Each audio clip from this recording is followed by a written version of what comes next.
So let's do this. I'm going to pick my teams for round 2 of the Six Nations. I'm going to pick for Scotland, Ireland, England and Wales. Welcome to this video supported by Sports News Blitz. Check out their website for great Six Nations content. Now, the old adage goes, don't change a winning team. And that's partially true, but it does ignore the fact that maybe you can get a better team than the one that won. Certainly Scotland and Ireland, I think, should stick pretty closely to their winning team. But I'm also going to talk about a few changes I'd make with them. The big changes, I think, are for the losing teams, England and Wales, so I'm going to spend a bit longer on them. So let's start with Scotland for their massive clash against Ireland. Dave Cherry fully justified his selection and was excellent, not just in the line-out, I think he hit all of his line-outs, but around the park he was really good, breaking off the back of them all. His flick for White for the try was amazing, so that Cherry-Ashman 1-2 definitely should remain. Second rows were both fine, but I was a little bit surprised about how slow Johnny Gray has become, but they were still both very solid. There is an argument, I guess, to start Dempsey at 8 with a bit more size, but they were really good. The Richie Darge 1-2, 6 and 7 was top draw.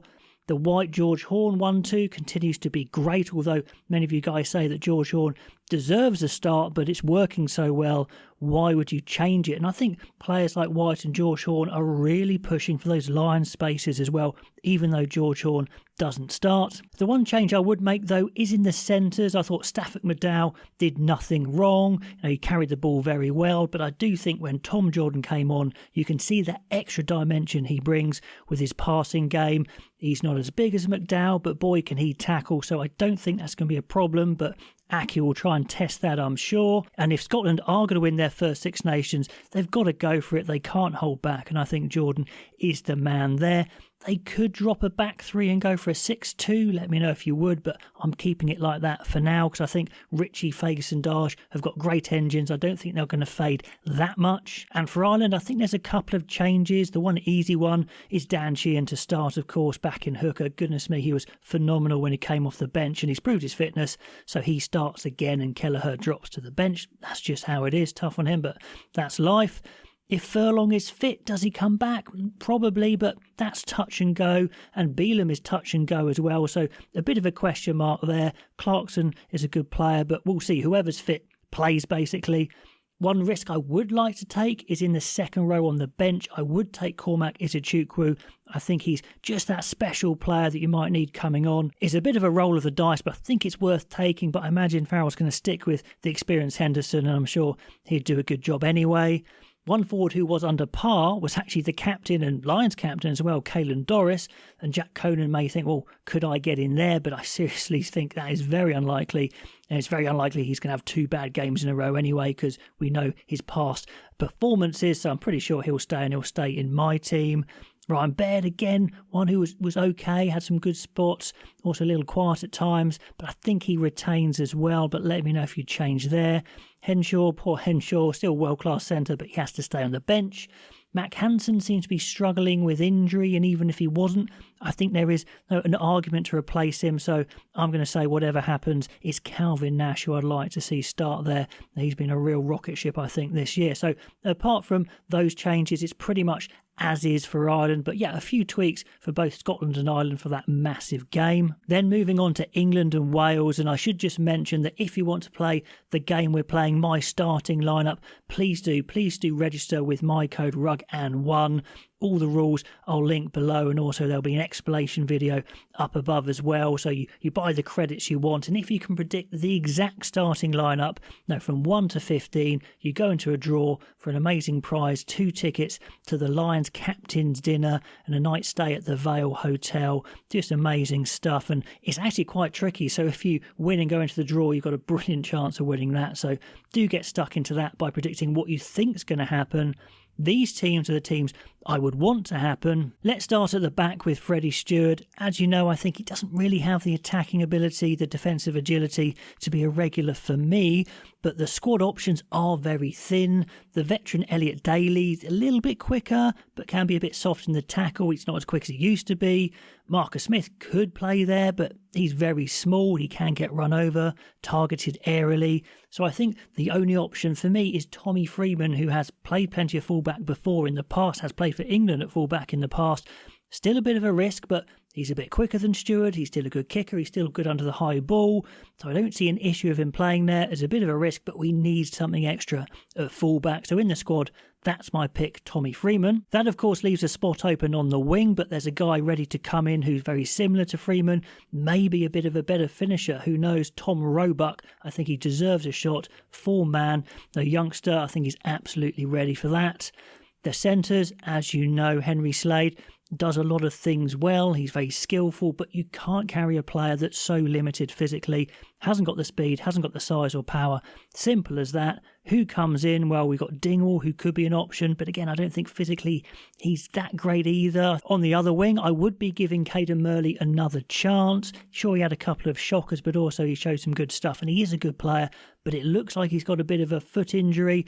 So if that's the case, it's going to be Slightholme back in if he's fit, because that is kind of a like for like. Still plenty of speed on the wing on one side. Then 9 and 10. This is a tricky one. Let's start with 9.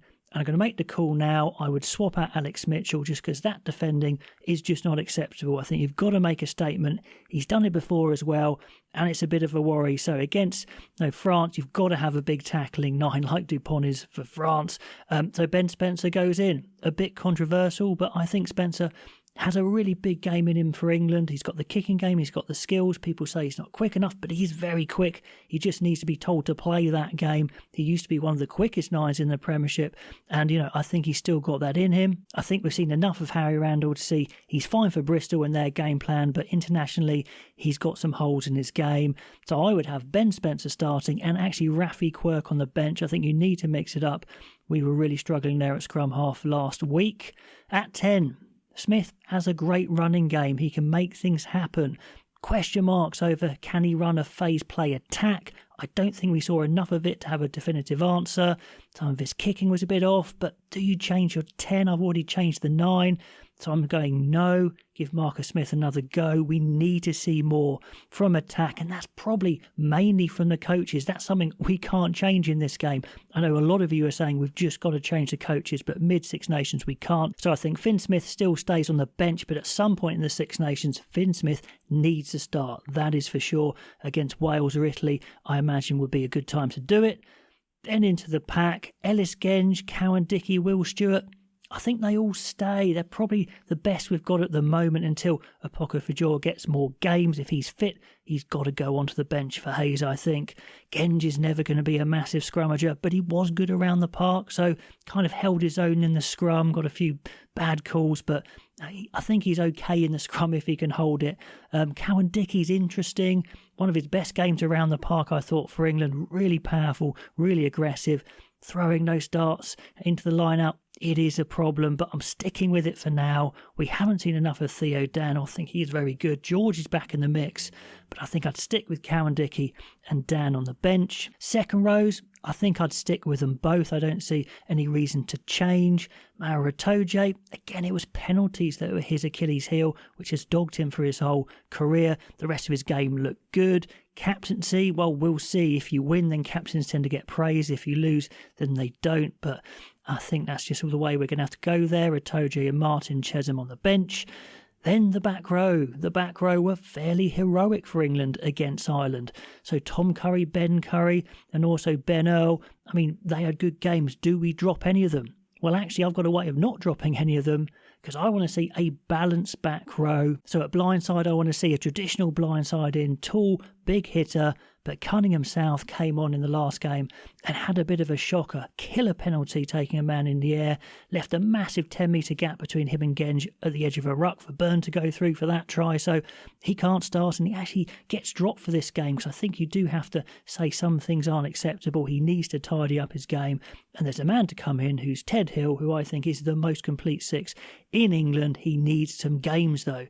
Please start Ted Hill. Let's see what he can do. And the same at 8. We need to see what Tom Willis can do from the start.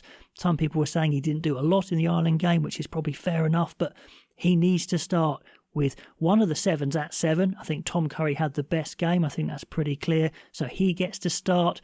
But both of those other guys, Ben Curry and Ben Earl, on the bench with a 6-2 split. We can drop our back 3 cover with Marcus Smith covering fullback, Finn Smith covering 10, and then Rafi Quirk covering 9. So that's the way I would go for England against France.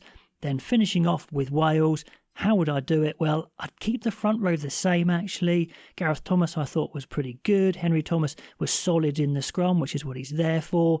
Lloyd, yes, his yellow card spoiled it a bit, but he's a youngster. He's got lots of athletic ability, so they need to see him again. Second row, though, I would make a change. I wasn't particularly impressed with Jenkins' athletic ability. He's not that powerful. He's not that quick. He is a technician. I don't think he's undroppable. And Wales desperately need some more power, some more size. And Freddie Thomas is getting bigger and bigger and more powerful. He's one I think they really need to have a look at. Maybe becoming a regular starter at some point. So Freddie Thomas is in. Jenkins drops to the bench. Back row, well, there was a big blow with Wainwright looking like he's out, but Faletau should be ready. He was nearly ready last week, and they need him this week, that's for sure. James Botham had a pretty decent game, worked really hard, not groundbreaking, but Plumtree's back in the squad. Schwinzer could come in, but I don't really see there's a reason to particularly. So Botham, Morgan and Faletau, that seems to make sense, fairly balanced. Thomas Williams definitely didn't have his best game against France, but he is a class player and he's going to want to prove a point against Italy. He definitely stays. At 10, I'd stick with Thomas. I thought he did some very good stuff. Sure, the team ran out of ideas and he had to kick it away at times, but he looks pretty assured. Dan Edwards, yeah, he's a very good player, but still very young, very inexperienced. So coming off the bench, I think is the best thing there. You could make a change if you're really rolling the dice. But the big change for me is in the centres. Tompkins, he looked slow, he looked underpowered. He never stopped trying, full of commitment, of course. Watkins got a bad injury, so he is out. So I'd change the lot. Get the youngster Eddie James in. They need him to fire. They need him to come good. But I really think it's worth the go. He is big. He is quick. And Joe Roberts very skillful at 13. A new look centre partnership, but with much more threat, if very inexperienced.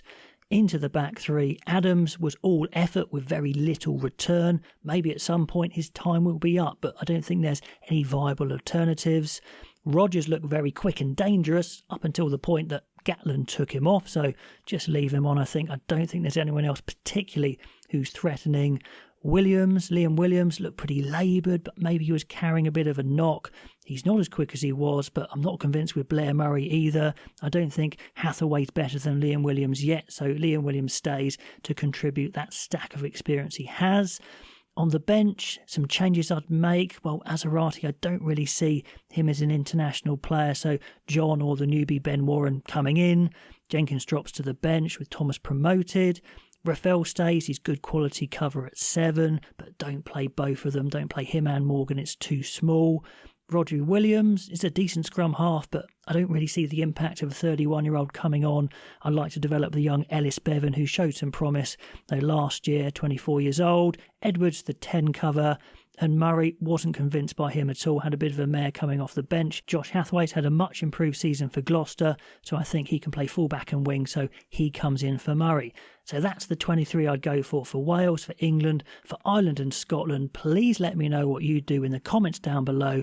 If you want to follow along with the channel for the Six Nations, please do subscribe. Loads of you guys watch and aren't subscribed. It would be amazing if you were, and I'll catch you next time.